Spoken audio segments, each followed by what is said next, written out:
Energy जो है ये एनर्जी जो है energy does not remain trapped permanent. हम एनर्जी को कभी भी मतलब ट्रैप करके नहीं रख सकते परमानेंटली किसी भी ट्रॉफिक लेवल में। ये पास होगी on the higher trophic level और becomes available to detritivores and decomposers after the death of organism.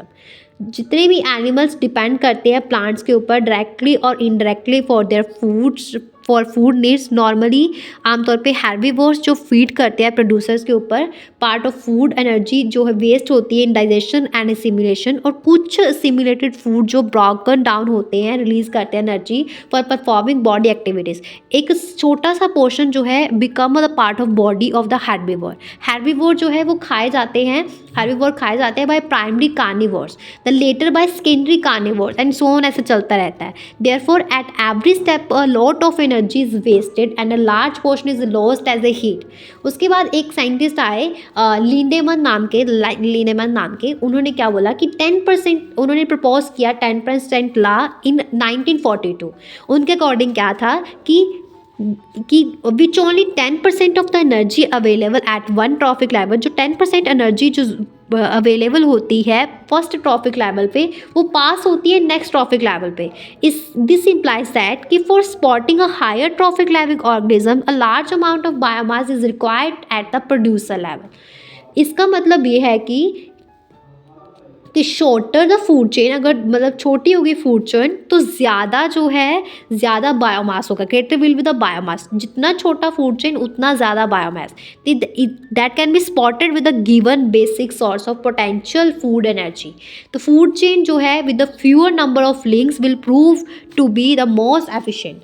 तो यहाँ पे हमारा ये फूड चेन वाला फिनिश होता है। फूड चेन किसके आगे, हमारे फोर्थ मेन टॉपिक के आगे। Fourth main topic energy flow के आगे। अभी इसके आगे सेकंड सब टॉपिक था टाइप्स ऑफ फूड चेन। तो फूड चेन जो है 3 तरह की होती है, grazing food chain, parasitic food chain और डिट्रिटस फूड चेन। सबसे पहले ग्रेजिंग फूड चेन, ये मोस्ट कॉमन फूड चेन है और इसको हम प्रीडेटर फूड चेन बोलते हैं। और as a predation occurs at every step, हर एक स्टेप पे प्रीडेशन होती है।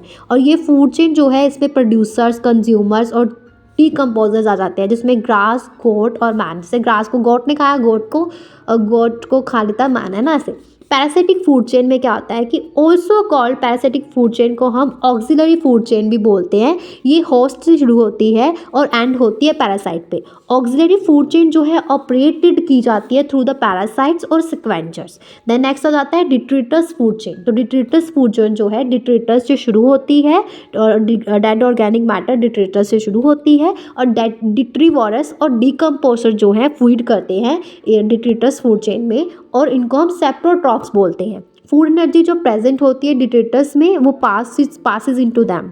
Food energy present in detritus वो पास हो जाती है डिट्रीवोरस और डिकम्पोजर्स में। डिट्रीवोरस और डिकम्पोजर जो है कंज्यूम करते हैं स्मॉलर कार्निवोर्स को, which in turn become food for larger carnivores and so on, ऐसा चलता रहता है। एक common detritus food chain with earthworm जैसे कि डिट्रिटस अर्थवॉर्म को किसने खाया, स्पैरो ने, स्पैरो को फैल्कन ने।